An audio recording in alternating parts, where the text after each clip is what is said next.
Welcome to the podcast, Hater Proof. Most for self-improvement, good for your listening parts. Stay tuned.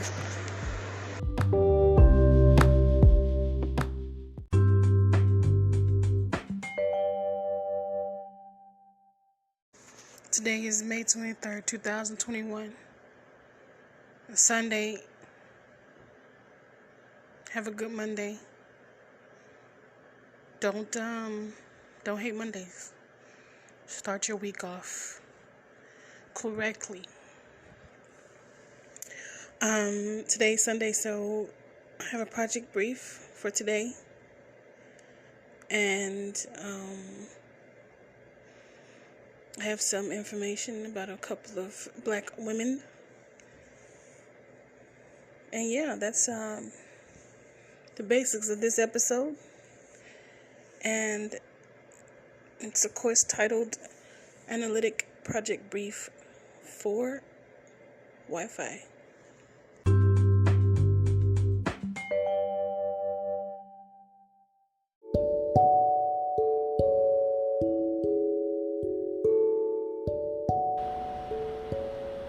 Data Analytics Project Brief for Wi-Fi.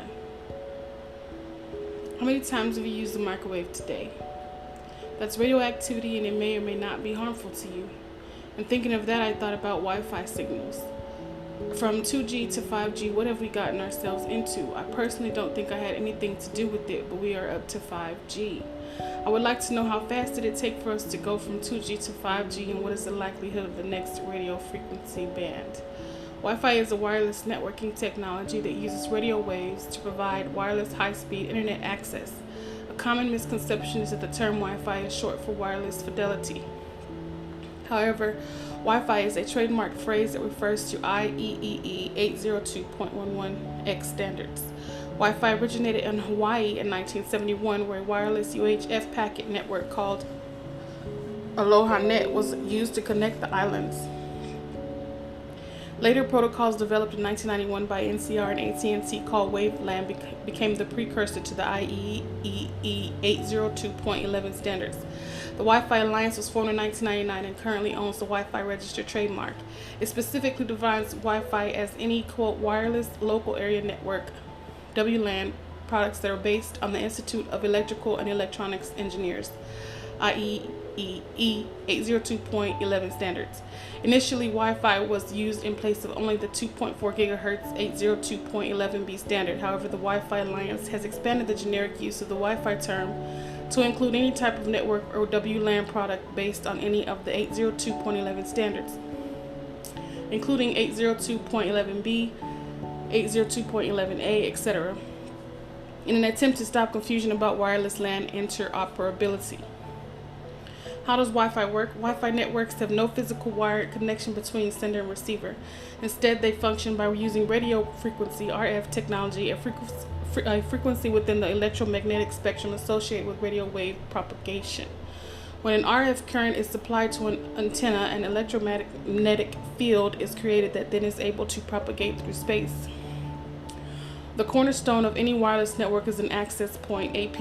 The primary job of an access point is to broadcast a wireless signal that computers can detect and use to establish a connection to the network. In order to connect an access point and join a wireless network, computers and devices must be equipped with wireless network adapters. Wi-Fi is aimed at use within unlicensed spectrum, the ISM or industrial, scientific, and medical bands. These bands have been internationally agreed.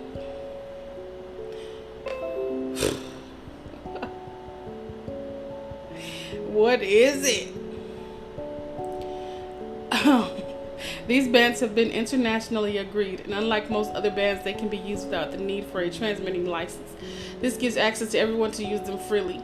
The ISM bands are not only used by Wi-Fi, but everything from microwave ovens to many other forms of wireless connectivity and many industrial, scientific, and medical uses. The data set that I have currently found is from data.world and had 48 records, 3 years of data from 2011 to 2014.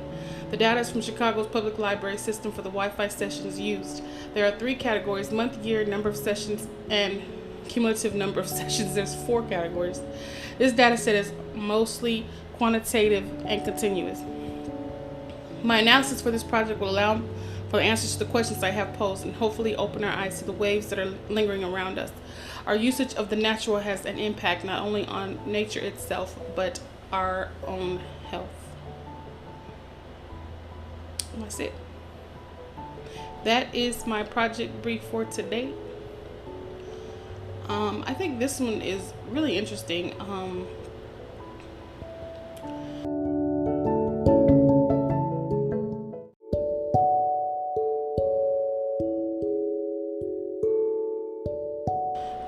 I think this might be, I mean, the next project brief should be interesting as well, because that one deals with business, so it should be an interesting one. But I like this one. I have been concerned with this for a while, and this was before 5G came out. So when 5G came out, though, it was like, okay, that's fast, and you know, it's just a lot going on. It's just a lot of activity, a lot of frequencies. You know, it's just I can't really think of the right word for it, but I know that it's very impactful to our existence, and I think that there's a health concern.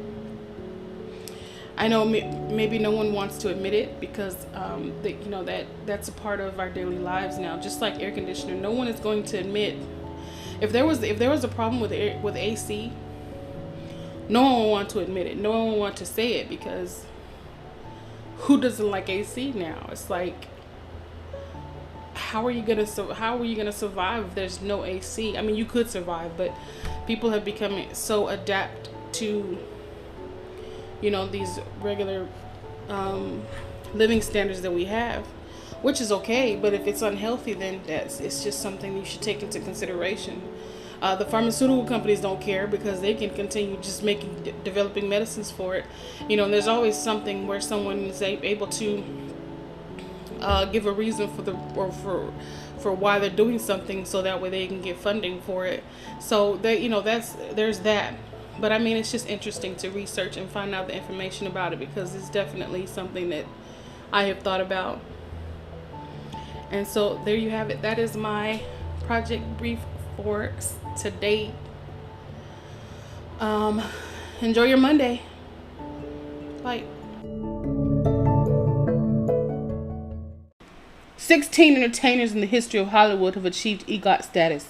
Only one of them is a black woman. Whoopi Goldberg was a legend out the gate. Between 1986 and 2002, she became the first African-American woman to win a Grammy Award for Best Comedy Recording, the first to receive Academy Award nominations for Best Actress and Best Supporting Actress, and the first woman to receive the Mark Twain Prize for American Humor by refusing to be anything other than her authentic self while she knocked down doors across genres in the entertainment industry. Goldberg cleared the path for black actors and actresses for generations to come.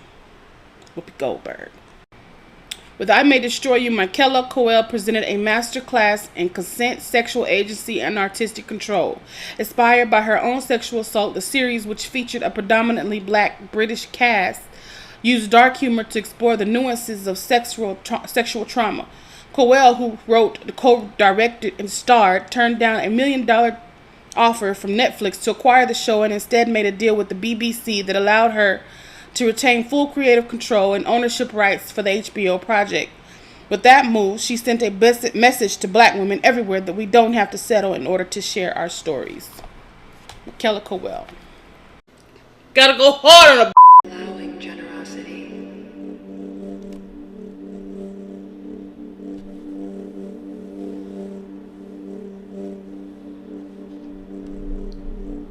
I am wealthy. I am prosperous. I am abundant.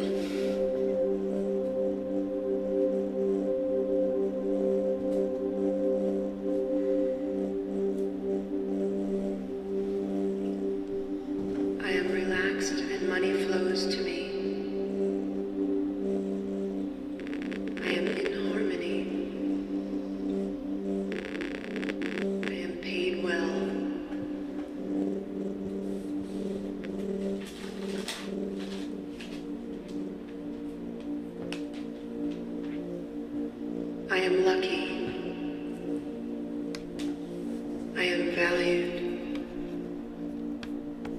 I am of high worth.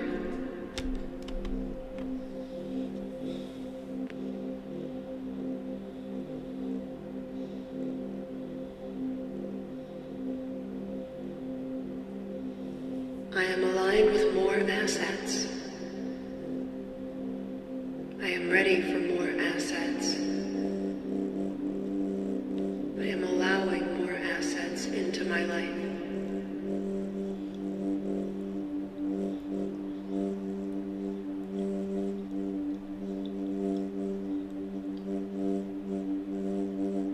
I am making profits every day. I am making money as I sleep. I am receiving more profits.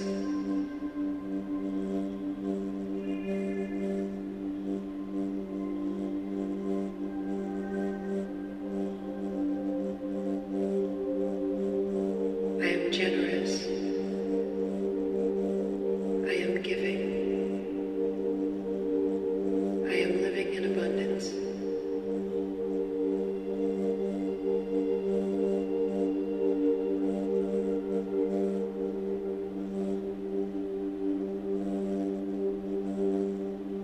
I am committed to my financial security.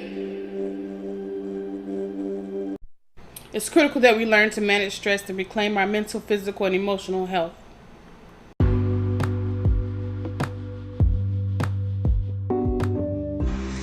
Thank you for tuning in. Enjoy your next 24 hours. On to the next one.